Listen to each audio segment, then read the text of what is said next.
Hey, one and all, I'm back. And I got another episodic episode to share with you. More comics from the spinner rack. My name's Drew Geraci. If you didn't know already, I'm a 30-year comic book industry veteran. Yep, 1994 is when I started. So, a lot of miles traveled there when I'm inking a comic. So, these are from my spinner rack, as I might have said already. I didn't buy a lot of DC Comics Presents at the time. They had some cool team-ups, and just like Brave and the Bold, which I would buy occasionally, but it's mostly because I kind of liked Batman. But I just had this stupid prejudice against DC. And then when they started getting... when a lot of the creators went over to DC, like George Perez, Gene Colan, Roy Thomas, and Doug Mensch, I started trying out the DC stuff, and I'm like, this is pretty cool. And I never knew that I would make my living primarily as a DC inker. And so DC treated me really well. I did some Marvel stuff, and it was okay, but I owe most of my career to DC. So Omac, One Man Army Corps. Beautiful. I mean, to grab this back then obscure Kirby character, which is one of his greatest ideas, was a great idea for a team up. And what's cool is books like this. We didn't have the internet. Blah, blah, blah, blah.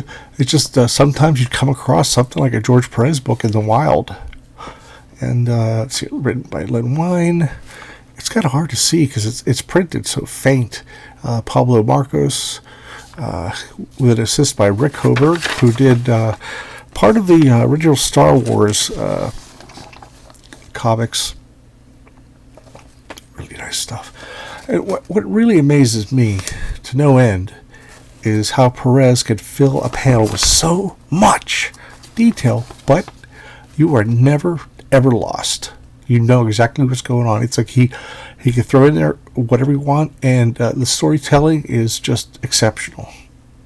I see people sometimes, they throw everything about the kitchen sink, and then you don't know where your eye goes to, but you've never had that problem with Perez. Another original design.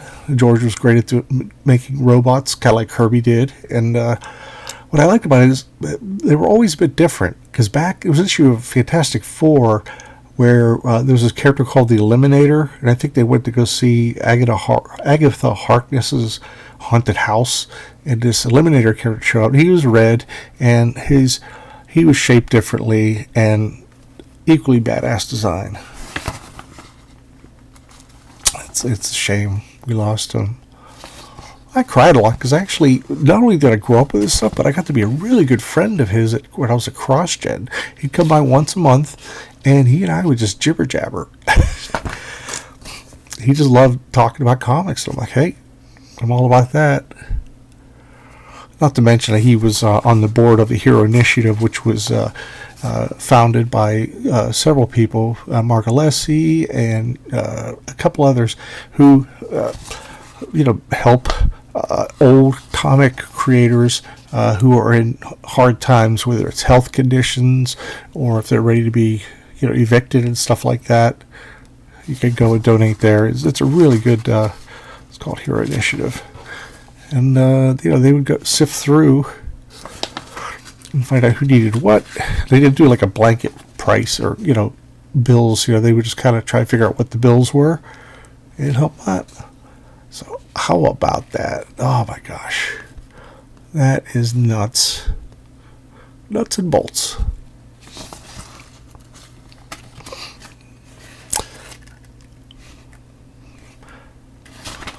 Anyway, next on to Doctor Strange. What's so funny? I didn't like Doctor Strange for the longest time because he was... Steve Englehart and Frank Bruner was right before my time. And after that, there was a lot of... even after Englehart was on the book, the stories weren't as strong in my opinion. I mean, they were still good now as an adult that I've read them. But for a couple of years, this book really meandered with creators. It just... flopped back and forth, but Roger Stern came on with issue 46 or 48, I think, and he totally humanized Doctor Strange. He wasn't just this, snob who talked about demons of Denak every, 2 minutes, and he also, that period, man, Roger Stern had great collaborative artists. He had Marshall Rogers. Then he had Michael Golden did one issue that almost every artist I know has it, on hand because it's so fantastic. And then Paul Smith took over, the guy from the X-Men, and also it was a fill-in issue by Kevin Nolan. I mean, he was fairly new to comics. Bam, home run there. Brett Blevins would take over the series after Paul Smith would leave, and so this is penciled and inked by Paul Smith. So you got Dane Whitman, aka the Black Knight, on this cruise. You got Doctor Strange hanging out with his astral form. That's a great face. That is not easy to do.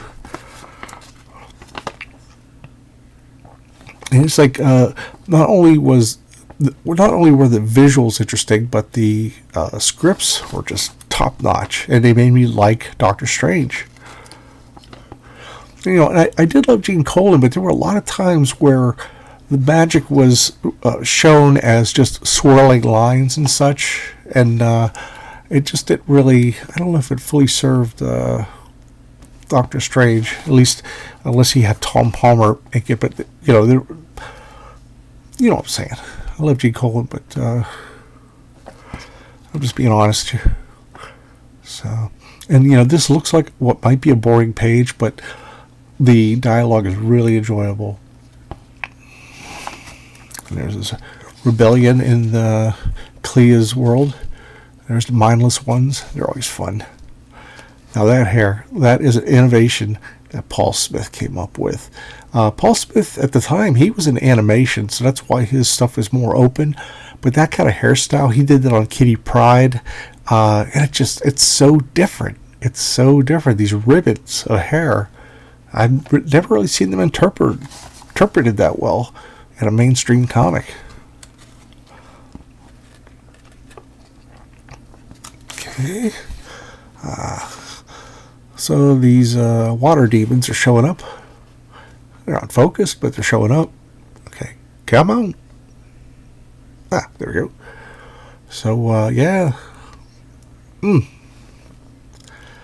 Doctor Strange does his best, and here comes a Black Knight. Dane throws his helmet on and gets his sword and gloves. And since his sword is magic, he'd cleave through even the water. It doesn't have to be like a solid. So there we go. There's a payoff page. Oh, Zipatone, baby, Zipatone. Just lightly used or smartly used. I ain't gonna spoil it. I know it's 100 years old, but that's just me. Okay, Invincible Iron Man. This is one issue before David Michelinie and John Romita Jr. took over, and Bob Layton was co-plotted, but it wasn't until the next issue, 116, that Bob Layton came on as the inker. But we had a couple of neat fill-ins. I did a Herb Trimpe on my other channel. It just says Drew Dracy Comics. And I had this Trimpe had done like 10 or 12 comics of Iron Man over the decades, and I actually touch upon them. And I'll tell you, just check it out. I call it the Invincible Herb Trimpe instead of the Incredible Herb Trimpe, which is obvious. Okay, Arsenal, really wild character, and here we go. Got Bill Manilow, and you got Keith Giffen, who he just changed. He was a chameleon, and Bruce D. I don't know if it's Bruce Patterson using a non de plume, but it's so. Keith Giffen stuff is so interesting because it's also as groundbreaking as it was. It also was a bit fanboyish art. There you go. And some of it looked like fan art, but like that. That top 3-tier panels, the first two especially, were just kind of off, but his stuff was so appealing it didn't really matter. And he got better and better, and I already did a whole episode of Legion of Superheroes on my other channel. And when I was a kid, I was like, oh, this guy's stuff kind of but then I was like, well, why am I still drawn to look at his stuff? Why do I keep rereading it? So it was the same thing with Frank Robbins. I didn't understand why I was enjoying it. That is one of the coolest. I never thought this. I'd never seen this before, but Yellow Jacket goes from human size to his smaller size, and I love that business going on around there. I mean, that's the sort of stuff you'd find in manga. Maybe he was looking at that, or maybe he just felt like doing it. I don't know. But yeah, we lost him recently too. This panel here really looks like Paul Smith, but Paul Smith didn't get into the industry till like 5 years later. But it's got a lot of charm to it. What's so funny is the Titanium Man, the guy in Blue Shadow and everything. For 30 issues, it was like this big mystery. And he's clearly, I mean, you see the little eyes. He has a TV set for a face, has that little thing on top. And he was supposed to be this character who controls, like not only Unicorn, but other people to attack Iron Man. And it's like, you weren't fooling anybody. And it was like, I don't know, 20 issues into the Michelini, Romita Jr., no, Jerry Bingham, strike that. It was David Michelini, Jerry Bingham, and Bob Layton. They finally revealed it was Titanium Man, and we all sort of knew it, but the way they presented it was so great. It was worth the wait, but it was funny back then. Like, you would see Dr. Octopus in some comics, and all you'd see is a shadow with a bunch of tentacles, and it's like, golly, I wonder which one that is. Another more smart use of the Zipatone on the last panel there, jacket and the boots. Love that. Love it, love it, love it. This last panel is very much like the kind of stuff that Giffen would do on Legion of Superheroes later, and he made it great. That panel there, really cool stuff. I mean, kicking some ass.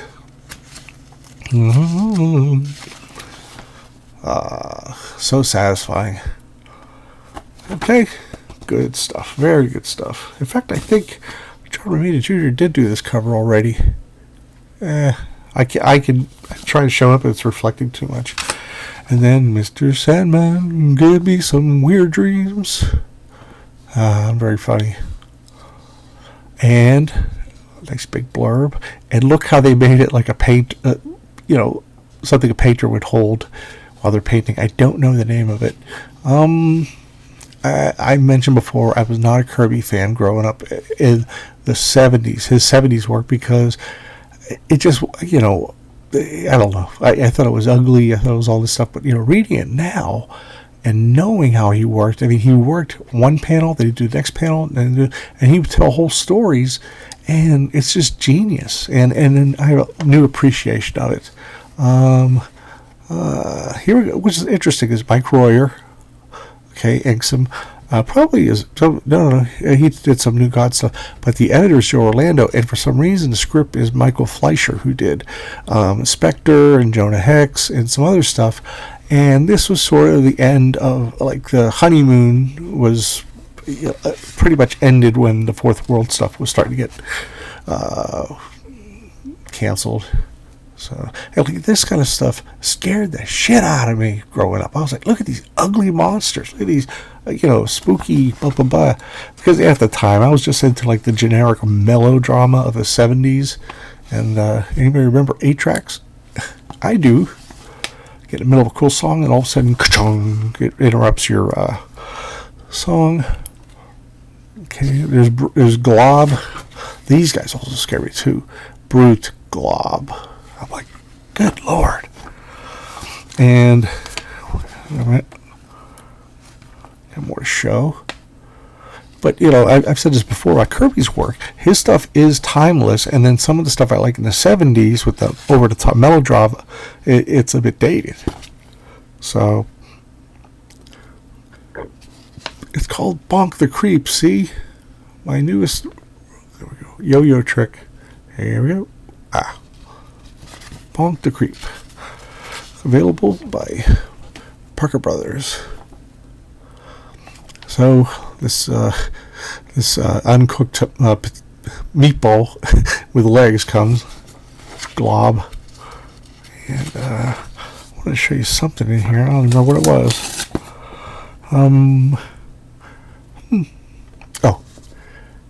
Oh boy, it's clobbering time. Now that's a Fleischer thing because he did the script. And here we go, last one.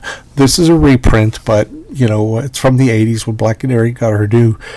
You know, I didn't like the costume at first, and when she was on JLA or Justice League slash Justice League International, I kind of got used to it. You know, but the headband's a very '80s thing. And what's fantastic is Klaus Janson is on the art. That's half the reason I bought this. Is he pretty much did all the heavy lifting in the last 2 years of Daredevil that Frank Miller did. It's like Miller started off pretty tight, a couple of Gil Kane swipes here and there, and then later on he kind of trusted he would do breakdowns for Jansen, and they just mesh so nicely. Port past. How would that pot? Look at the smoke effect. I think it's so with fingerprints. Like if you ever dip your fingerprints into ink and lightly touch so you don't make a big black blob. And he's in charge of the lighting. He does that rim lighting that I love so much. And that too, look at the top of that cop car. So I was really happy to find this.